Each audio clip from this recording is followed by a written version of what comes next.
Mayong buntag natong tanan.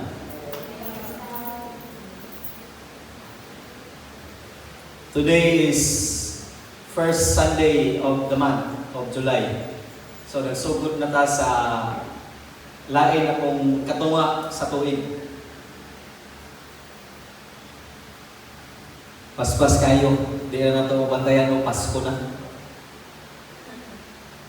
Today we will continue our series study about our theme, Christ, the Living Hope, a journey of grace, and we are focusing on our mental health. Nag-focus ta sa ato ang mental health. And our topic this morning is titled Peace That Guards, and our passage is found in Philippians chapter 4, verses 4 to 9. And ang pulong sa Diyos, mao gini ang giingon, rejoice in the Lord always. Again, I will say rejoice. Let your reasonableness be known to everyone. The Lord is at hand. Do not be anxious about anything, but in everything by prayer and supplication, with thanksgiving, let your requests be made known to God. And the peace of God, which surpasses all understanding, will guard your hearts and your minds in Christ Jesus. Finally, brothers, whatever is true, whatever is honorable, whatever is just, whatever is pure, whatever is lovely, whatever is commendable, if there is any excellence, if there is anything worthy of praise, think about these things. What you have learned and received and heard and seen in me, practice these things, and the God of peace will be with you. Ang Ginoo nagpanalangin ng daan sa iyang pulong. Now, we live in an age where anxiety has become one of the defining struggles of our generation. Grabe na kaayo ang buhat sa anxiety sa ato ang henerasyon karon, di ba? Bisag 12 years old pa, mo-post na dayong anxiety attacks, di ba? Okay? Because kinabuhi na karon sa panahon diin ang atong henerasyon nag-struggle na sa gitawag natong anxiety. Overthink, mangangana ba? And the problem here is, it doesn't always look like panic attacks. Ang anxiety, hindi kayo siya maklaro nga kanang panic attack siya or emotional breakdowns. Often, anxiety wears a smile. Wala na. Wala na magmula siya. Okay naman siya. Di ba? It can be a student who lies awake worrying about the future. And it can be the parent that is overwhelmed by financial responsibilities. Okay man tadiha, okay naman tadiri. But very overwhelmed by the financial responsibilities. It could be the employee that is constantly afraid of failing. Labasig, ma-terminate ko, ani. Lang, mai-uwis ko. Sabi akong buhaton after years, basig, inimot ko. Diba? Or, it can be the young people, the young person endlessly comparing themselves to others on social media. Mura na wala. Some people appear calm on the outside while carrying relentless fear. Mura nagwala sila pero grabe na din ang hadlok sa ilang sunod. Raising thoughts and emotional exhaustion in the inside. O mo niya katong henerasyon karon. And what makes it more concerning is that it affects the whole person. It can rob people of sleep, di ba? Tungkol sa anxiety, dili na ta kayo katulog. Drain our energy, weaken concentration, and even to the point of breaking relationships. Dayon, mo-produce pa yun siya of physical symptoms such as headaches, lapad na atong ulo, nanay mga muscle tension, rapid heartbeat, mingon dayon og kanang tawag ka ng nagpalpitate ko, di ba? Tungkol sa anxiety, stomach problem, and dagan pa kayo mga physical symptoms nga pwede ihatag ang anxiety sa ato. And if it is not well, wala kayo rin na bantayan, it can make people feel trapped sa cycle nga what if thinking. What if, di ba? Kanang mga what ifs nato. Manglugwa na dayon na siya. What if di ko kabasar? What if wala na tayo kanon ugma? What if dagan na yung mga what if? Diba? I heard na ito sa kawali sa pastor na yun siya. Anxiety is living in tomorrow's problem while neglecting today's grace. Ang usa ka anxiety ko no, na kinabuhi sa problema sa ugma, samtang atong gi-ignore, samtang atong gi-neglect ang grasya karong adlaw. It causes us to focus on what might happen rather than on the grace that is already present. Ang anxiety, it makes us focus sa mga butang nga wala pa nahitabo. Instead of thinking, instead of focusing sa grasya sa Diyos sa karong adlaw. And the Bible does not ignore this reality. Kining anxiety, problema nato nga gitawag nato anxiety, worry, kabalaka. The Bible does not ignore this. Okay? Wala ni niya gineglect, wala ni niya gipakilid, because this is true to all. Okay? Ug mao ni siya ang giskutan sa to ang pasahe karon. Ang mga butang nga angay natong buhaton so that anxiety will disappear. Ang mga butang nga need natong himuong habit sa atong pagkinabuhi aron dili mo overwork or dili ang kabalaka mo ay patigbabaw sa ato ang kinabuhi. Kaya every now and then, we will worry good. Mubalaka man dito. Okay? So, ni ang ato ang mga pagbuhaton aron mawala ang kabalaka. First,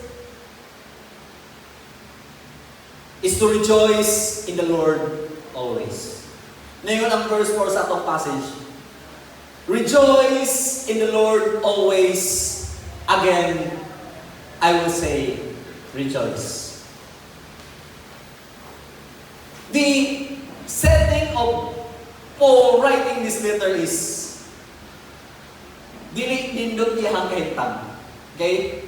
Wala siya sa resort ani during this time where he is sipping a buko juice. Wala siya aning panahon na nga naa siya sa iyahang balay nga naghigda siya sa iyang sofaan.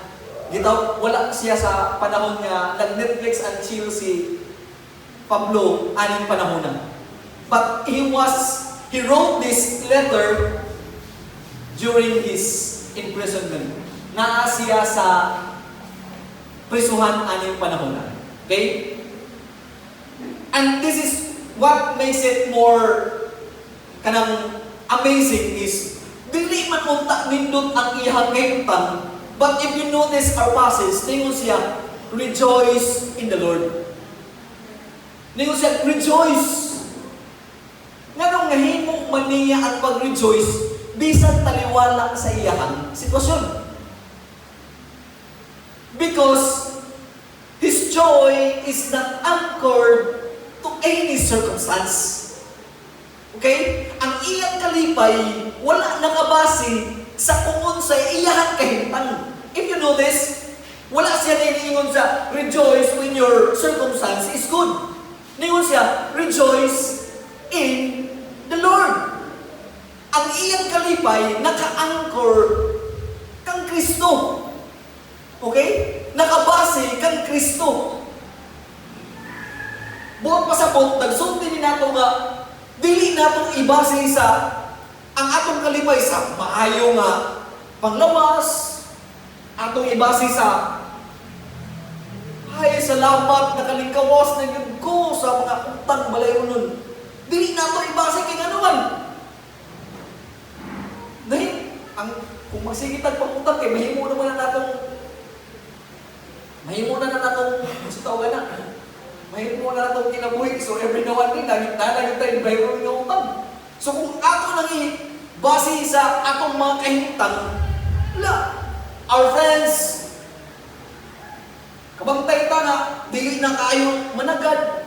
People may change. Kung ato ibase sa atong mga higala na po ang kalipay, pirmi yun, mawad ang kalipay. That's why Paul is very clear that kung asa niya po dapit ibase ang atuang kalipay. Iyahan niyang gibalik-balik sa bisan sa uban niya nga pag mga sulat, it will always be in the Lord ang iyang kalipay. O mao po niyang gisulti ni Pablo diri nato. We should base our joy in the Lord. The Lord that is unchanging. Di mo usab. Atong health, pirming mo usab. Ang ato ang panudlanan, pirming mo usab. Nay panahon nga na. Nya dagan pag panahon na wala. Di ba? Atong mga higala, pwede nga mausab. And even our families, pwede nga mausab. That's why Paul is very clear that to whom we should put our joy. It will always be in the Lord. Unya, dili na po sa, klaro po si Pablo kung kano sa ata, malipay, diyak sa Diyos. Wala siya ningon, rejoice in the Lord sometimes. Wala siya ningon nga, rejoice in the Lord when He answered your prayer. Ningon siya, rejoice in the Lord always. Tanang panahon, tanang higayon, ang atong pagkalipay.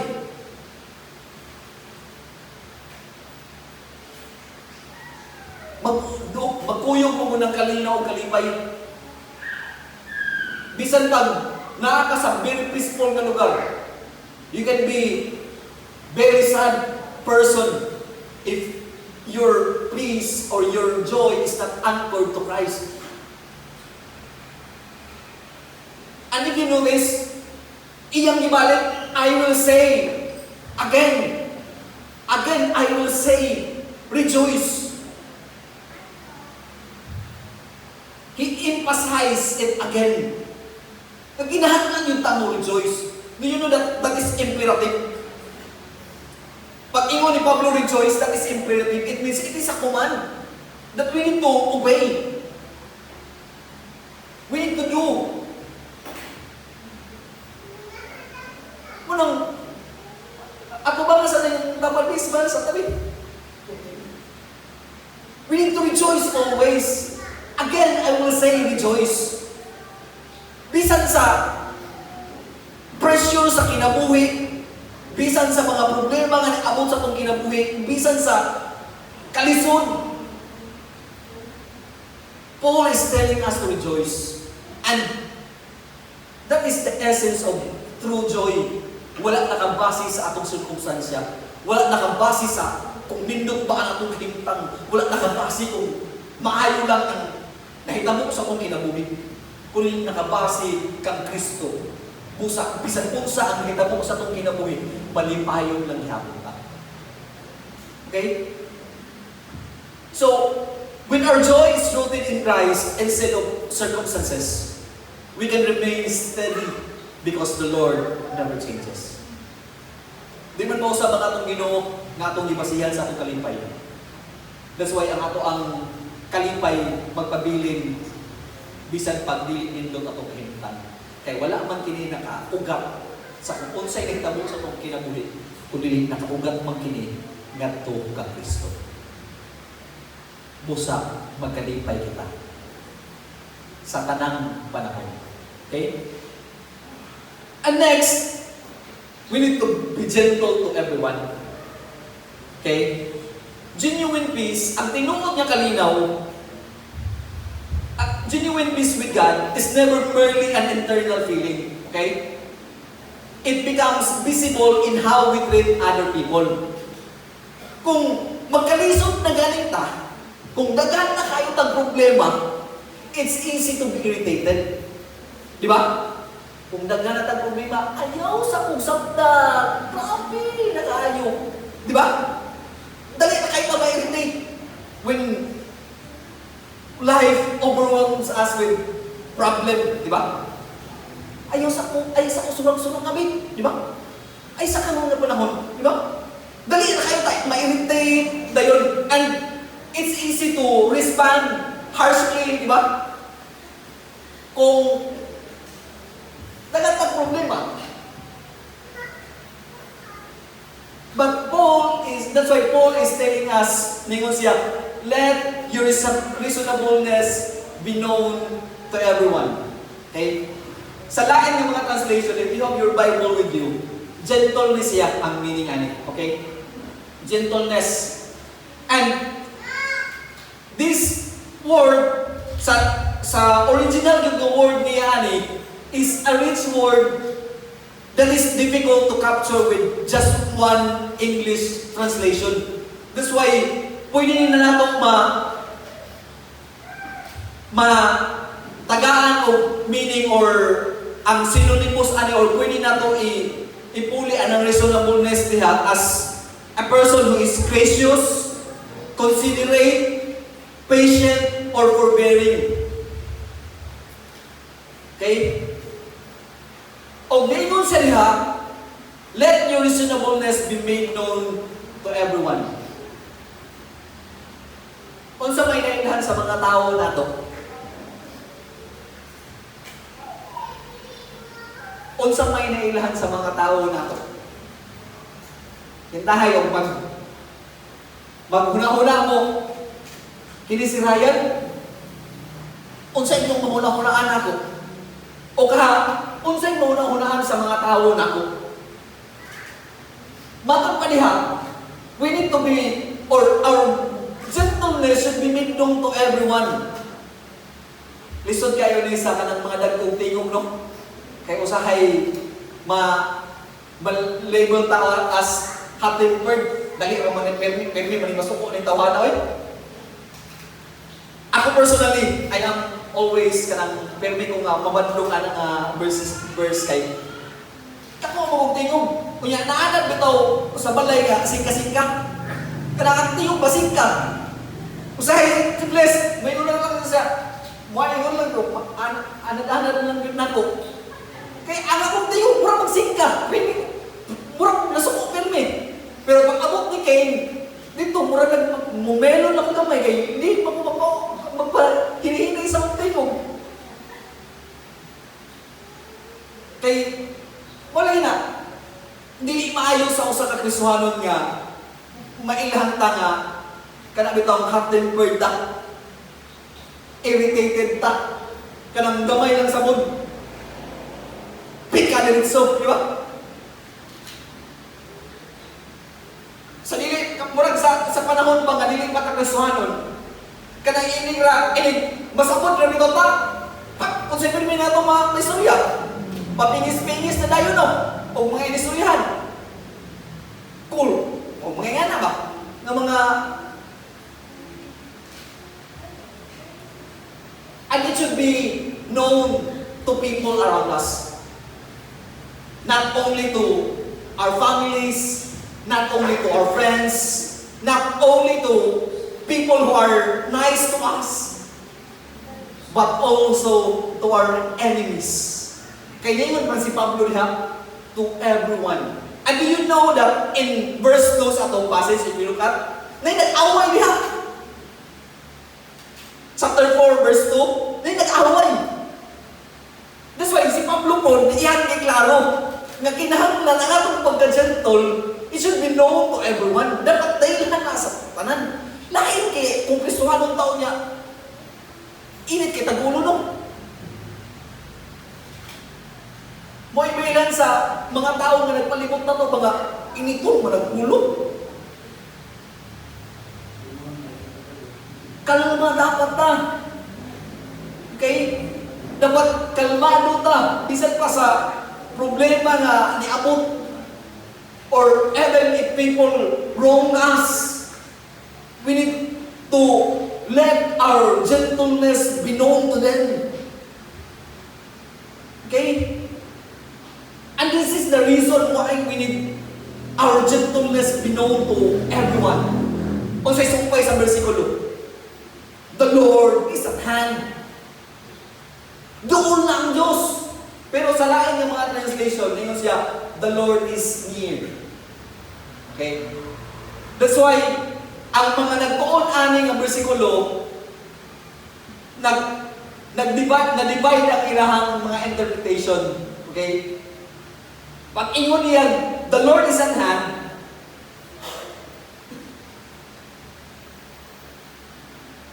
pag ingon niya, the Lord is at hand, ang uban nga nag-interpret na ingon that it reminds believers of Christ's continual presence. Doon ang Ginoo nimo. Naa ang Diyos uban nimo. That's why they connect this to the verse diin ginganlan si Kristo of Emmanuel. God is with you. Okay? Now, knowing that God is with us, doon ang Diyos nato, I think that will give us comfort despite sa mga problema nga nahitabo sa itong kinabuhi. That means that we are not alone with all the struggles, with all the problems we encounter in life. Wala ka na ginusara.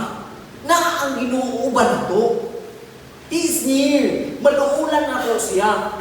Okay? This is one of the interpretation sa mga nag-on-aning ang versikulo. And the other interpretation is that doon lang pagbalik ni Kristo. Okay?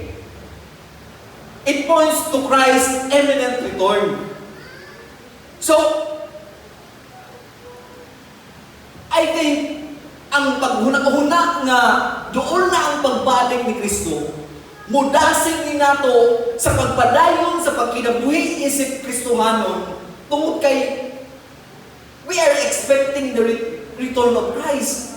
It tells us to live as if we are already in heaven, looking forward heaven kay hapit naman mo balik ang si Kristo, ang atong Ginoo. Busa magkinabuhi ta nga uyon, dili ka ng pirming masuko, dili pirming irritated, dili pirming kanang dili kalma. We need to be gentle always. Kay hapit naman mo balik ang Diyos.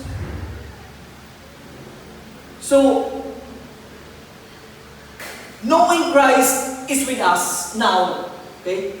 Knowing Christ is with us now and coming again soon changes how we respond to life's pressure. So, atong gamiton ang duha ka interpretation sa mga nagtuon ini, which is doon ang Diyos o hapit na mubalik ang Diyos. O kung ato ning masabtan, it will change how we respond to life's pressure. Mosab ni siya sa kung unsay atong mga tubag sa mga problema nga moabot sa atong kinabuhi. Dili ta mundang tungod kay naa tay problema. Okay? Next, what we need to do in order for us to have peace that will guard our hearts and our minds is this.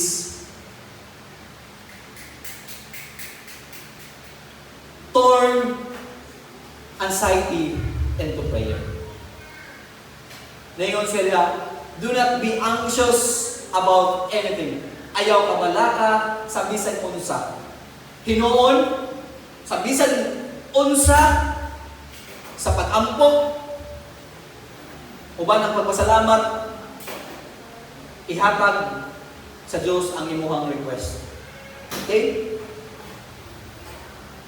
Mao ni siya ang this is the one of the most comforting verse in the whole scripture.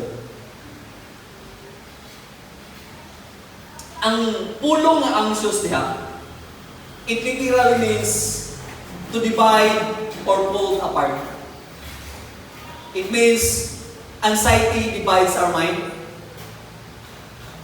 It pulls our thoughts in different directions. So, it will steal our focus. Dili na ta maka-focus. Instead of doing the things that we need to do, dili na hinuon nato ni mabuhat tungod kay na malaka ta. I once made made a meaning of what is anxiety. Anxiety makes us busy, or it makes us sa term na ko, ang anxiety natay buhaton pero it will not bring you anywhere. Murag nga na ang meaning nga akong nahimo. We do something, but it will not bring us anywhere. Daghan kayo tagibuhat, murag daghan kayo tagibuhat, pero wala tayong naabot. Muna siya ang anxiety, ang kabalaka. Okay? It divides our mind, and it steals our focus. And Paul is clear that instead of being anxious about anything, what we need to do is to pray. Mag-ampo ta. Ngayon sila, naitulo ka klase sa pag-ampo na gisgutan ni Pablo diha. First is prayer. Ngayon siya, and everything by prayer. That is general prayer. A worshipful prayer. A communion with God. When we kanabitang sa una nga pag-ampo na to, Lord, you made everything. Ikaw ang Diyos nga nagbugna ni sa langit ug sa yuta.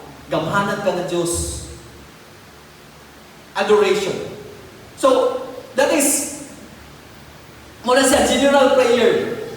The next is supplication.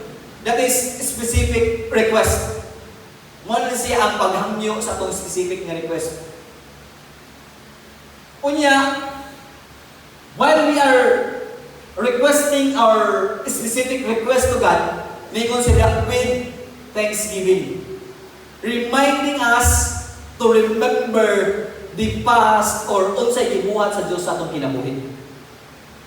Okay? While we are praying, while we are requesting to God sa ato ang mga specific na request. So, instead of carrying our burdens ourselves, we are invited to hand them over to God. During the adoration palandaan, during the prayer part of that verse, pag-ingon niya, in everything by prayer, kanang mo inuntag, gamhanan ka na Diyos. Ikaw ang nagmugna sa langit o sa yuta. Kana pa lang, that will give us comfort already, that will give us peace already na. Tinuod, no? Kung nahimo sa Diyos, paghimo, pagmugna ang langit o yuta, but pasabot nga gamay na kayo ang akong problema nga masolban kayo sa Ginoo. Di ba? That will give us peace already. That will give us comfort already. Ngayon, thinking again of what He did in the past, sa atong kinabuhi, how He blessed us, how He sustained us, how He provided everything we need, I think that will give us again comfort and peace nga. If gihimo ni si Ginoo kagahapon, buhaton pud niya karon. Kaya dili man mo sa pangatong Dios. That's why we call Him faithful God. Faithful ang Diyos. Dili siya mahimong faithful kung gaghapon ra siya maayo o dili siya maayo karon. Apang tungod kay faithful siya, kung maayo siya kagahapon, maayo siya karon o maayo sab siya ugma. And that will give us peace bisan pa sa mga problema, sa mga pressure na inyong kinabuhian. So, prayer exchanges the burden of anxiety for the guarding peace of God. Mo ni siya ang resulta. In verse 7, when we pray and everything by prayer and supplication with thanksgiving, we made known our request to God, this will be the result. Ningon siya, and the peace of God, ug ang kalinaw sa Diyos, unsa nga klase nga kalinaw, surpasses ang understanding. Dili mo masabdan. Anong lalipay man ko? Kabantay ta? Inigday pa tayo? Ganong kanta ko kitang mga pasalamat? O dili na masabdan sa uban? Di ba? Because it will surpass our understanding. Ang kalinaw sa Diyos, bulabaw pa sa kung unsay atong masabdan. Di man nato masabdan. Ganong bakbang ng taong tamanamig eh. Nakay tao ka ng lungon. Di ba? Nga nung dahil mata sa Ginoo nga, naamon tayo dagan kayong problema nga tubang. Di ba? Dili masabtan. Because that is the peace of God. Ingan na ang klase nga kalinaw sa Diyos nga ihatag sa ato. Mulabaw pa sa atong mga panguna-una. Mulabaw pa kung unsay ato ang kabalaan. Mulabaw pa kung unsay atong mga problema.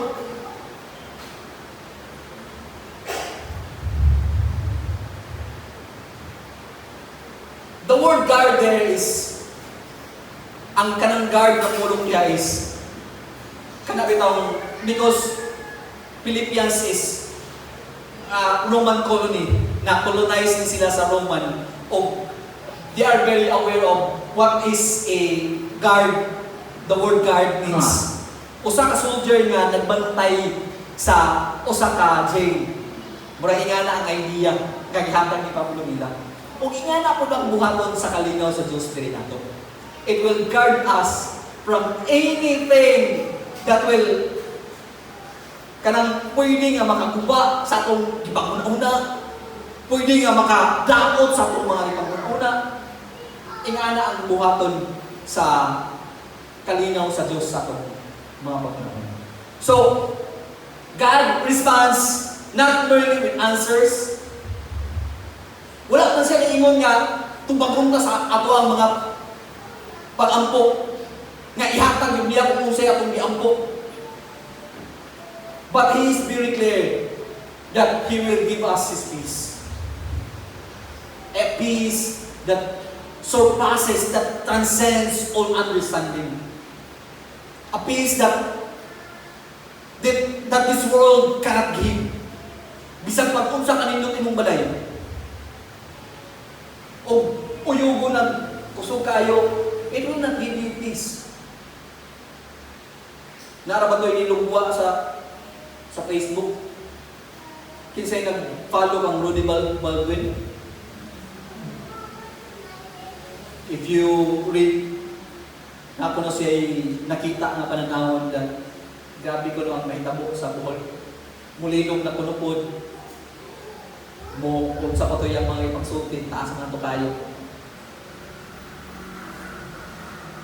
Pagbasa pa lang nato daan to. Kung ato ibase sa atong balay, ato ibase sa atong kaptangan, ang ato ang kalinaw. Pagbasa pa lang nato ato. Wa na. Unsa na atong pagbuhaton siguro? Di ba? Kay grabe man ang iyang mga statements nga gipaggamit. Apan tungod kay wala nakabase sa aning mga butanga ang atong kalinaw.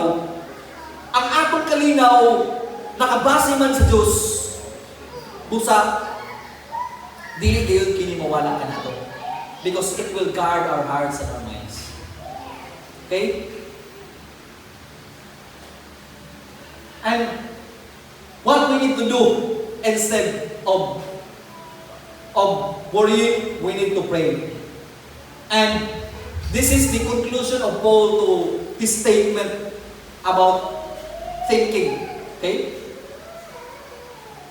Think about these things. Muna natin mga pangunahon.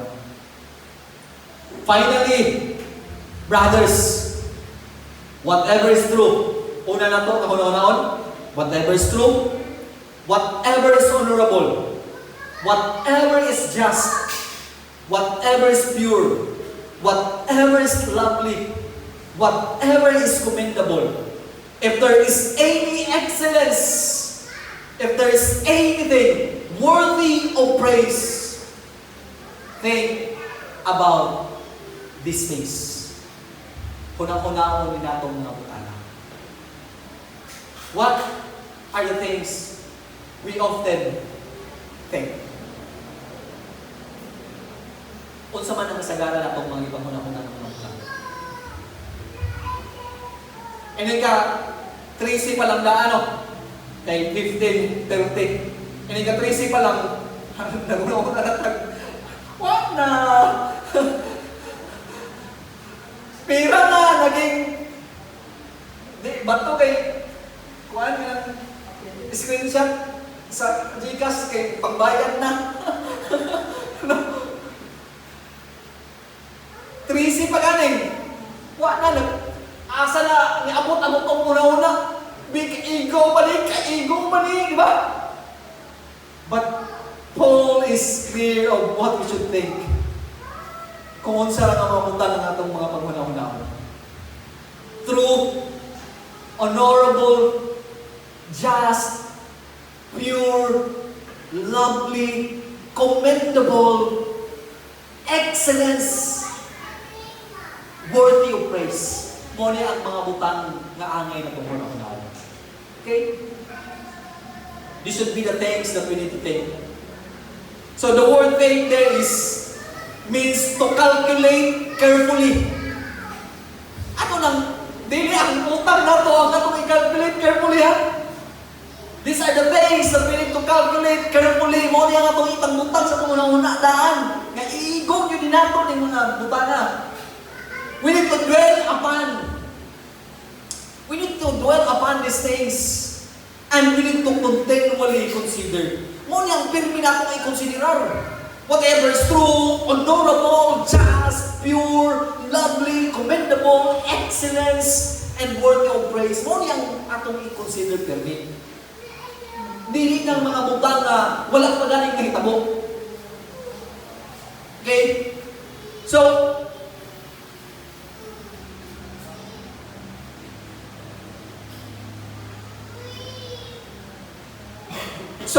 a mind that is continually filled with God's truth becomes a fertile ground of God's peace. Okay?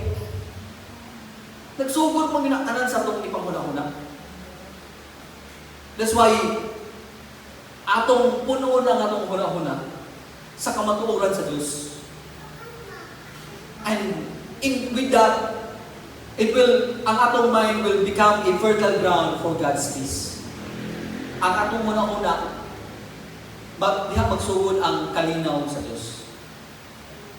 Kaya usapan man nato pag kabaton og kalinaw kung pagsigat ang huna-huna sa ugma nga wala pa ganing nahitabo. Di ba? Wa man nahitabo. Unsay giingon ni Kristo sa Matthew chapter 6 verse 27. It will not add an hour to our life being anxious. Dili madungagan ang atong kinabuhi sa ato ang kabalaka. Do you know that there is a research that roughly 85%, okay? Roughly 85% of what we are worrying will not happen. Okay? Sa atong mga gikabalakan ng mga butang, 85% dili mahitabo. Dili inuod. O katong 15% nga nahitabo, kasagaran sa nahitabuan, they handle it well. Okay? Ilang na-handle o maayo. Buot pasabot, sa research pa lang, nagsulti na nato nga dili data ang mabalaka. Kay kasagaran sa atong mga kabalakan, dili nyo tinuod nga mahitabo. Wala nyo nahitabo. Okay? That's why, let's not worry. And again, the word, do not be anxious there, is again a command. Sugo na sa Diyos na dili na mabalaka. We need to obey it. We need to do it. Na dili na mabalaka. Okay? And instead of worrying, let's think of these things. Ako ni muna-una ko ng mga butana. Okay?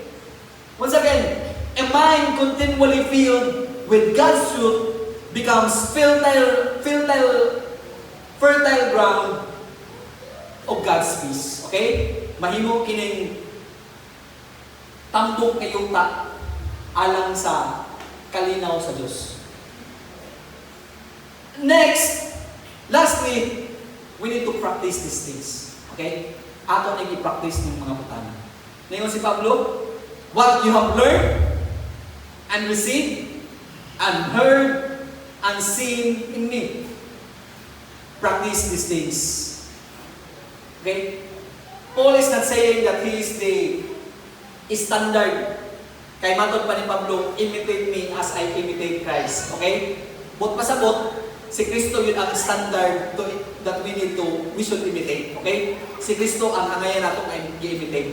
But since Paul is very personal here, that's why naingon yun si Pablo. Unsay inyong na katuna nato, unsay inyong gidawat, unsay inyong nadungog, o unsay inyong nakita, unsa man kuno. We need to practice these things. We need to obey this. Christianity is not all about knowledge. Kay kung ang knowledge will just remain knowledge, wala ka na isilbi. It needs to be applied in our lives. Okay? Kinahanglan kini nga maaplikar sa ato ang kinabuhi. Ang matod pa ni Pablo, what will happen when we do these things? Okay? What will happen when we do these things? Kanang naka-red nga, highlighted with red. The God of peace will be with you. Kaganina, sa verse 7, and the peace of God, ang kalinaw sa Diyos, iyang ihatag na to. Karon, if we do these things, dili lang ang kalinaw sa Diyos, muinaan nato. Ang Diyos sa kalinaw na muinaan nato. If you look at that verse, ang Diyos sa kalinaw will be with us. Dili lang ang kalinaw sa Diyos mo'y mag-uban nato, kundi ang Diyos sa kalinaw na mismo ang mag-uban nato. And I think that is very comforting and that will give us more peace despite all the problems nga itong ibang una-una, despite sa mga problema na atong atubang. Nga dili lang ang kalinaw sa Diyos ang mag-uban nato, kundi ang Diyos sa kalinaw mismo ang mag-uban nato. That's why all the things we learn, especially kaning iskutan ni Pablo dire, that we need not to be anxious but by prayer and everything, with supplication, with thanksgiving, We need to present it to God and think on those things. Then, not only that we will have the peace of God, but we will be, or we will have the God of peace with us. Ang Diyos sa kalinaw, yun mismo ang naa-uban nato. Okay? God's peace is experienced most deeply by believers who consistently practice His truth. Okay? Ang kalinaw sa Diyos, mas ma-experience nato deeply when we practice His truth. Kung atong gi-apply, kung atong gikinabuhi ang iyang kamatuoran. Okay? So, that katong mga butanga ang angay natong buhaton aron mga matod kitang kalinaw despite sa hulga meaning kinabuhian, despite sa kanang generational trend nga pirmi ng mabalakon nga henerasyon.